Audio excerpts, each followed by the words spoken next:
With warmth and water, life awakens.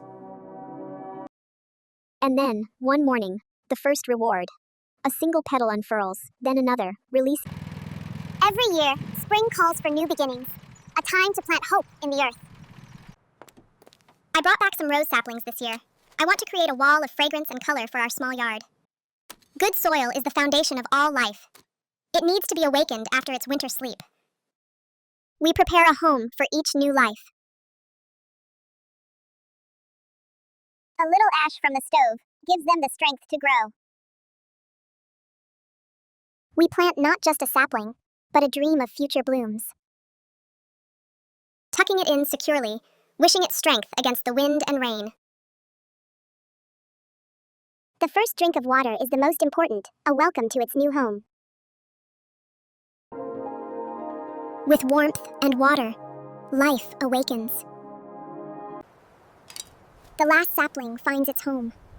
Now, all that is left is to wait. The spring rain arrives, a soft whisper that nourishes the thirsty roots, encouraging each leaf to reach for the sky. Days melt into weeks, and under the sun's persistent warmth, the garden grows lush, each branch heavy with the quiet promise of flowers. And then, one morning, the first reward. A single petal unfurls, then another, release. The patience of spring is rewarded with the fragrance of early summer. The scent is intoxicating, a pure distillation of sunlight and rain. Grandma is as happy as I am. She says the roses remind her of when she was young. We pick only the most perfect blossoms, at the peak of their fragrance. A basket full of summer's best gift. With the baskets full, we bring the fragrance of the garden into the heart of our home. Sharing this moment with Grandma is the sweetest part of the harvest. A gentle rinse to wash away the morning dust and prepare the petals for their new purpose. We must let them dry completely, preserving their color and essence. The first step for many recipes is to separate the delicate petals. We will first distill the soul of the rose to create a fragrant floral water. Slowly, the steam carries the essence of the flower, condensing back into this pure, fragrant water. A treasure from the garden, bottled and saved for the seasons to come. For rose jam, we combine the petals with dark sugar, a pairing as old as time. Bounding them together releases the deepest flavors, blending the floral notes with the caramel sweetness of the sugar. This jam will sweeten our teas and breads through the long winter months, a taste of summer preserved. The subtle fragrance of roses can transform even the simplest grains. We'll make a rose-infused rice wine. Steaming softens the rice and allows the rose essence to infuse every grain.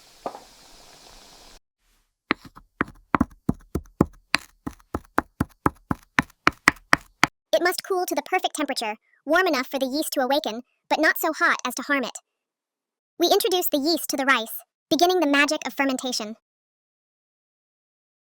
The hole in the center allows us to watch the fermentation, as the sweet liquid gathers there. Now, we seal it away in a warm, dark place and let nature tow its course. Fermentation takes 2 days. This is where the magic happens, infusing the nougat with the delicate fragrance and subtle crunch of roses and nuts. Milk powder gives the nougat its creamy flavor and satisfying chew. With the rose syrup and fresh milk from our neighbor, I'll make a simple pudding for Grandma.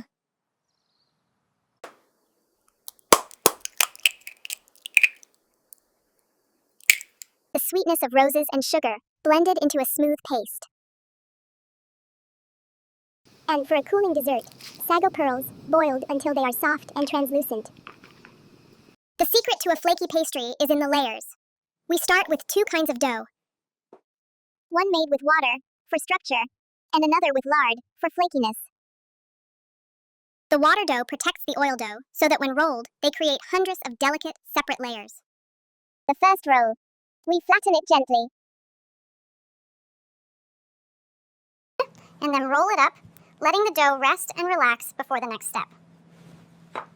To the rose jam, we add a little toasted flour. This will keep the filling from becoming too runny when it bakes. A perfect balance of sweet, floral, and fragrant. After resting, the dough is ready to be filled.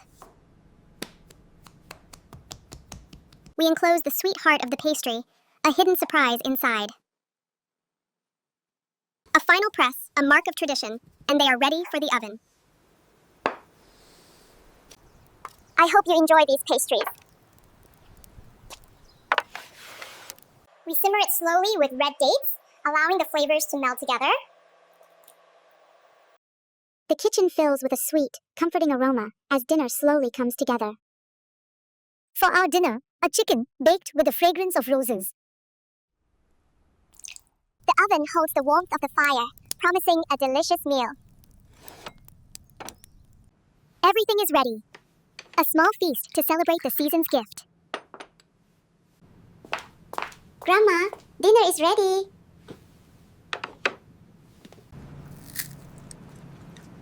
Is it good? A sip of chilled rose wine to cool the summer evening.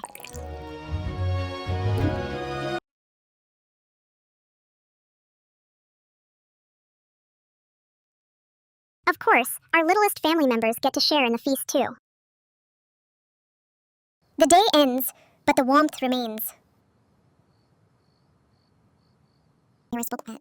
From a simple sapling to a shared meal, this is the cycle of life in our small corner of the world.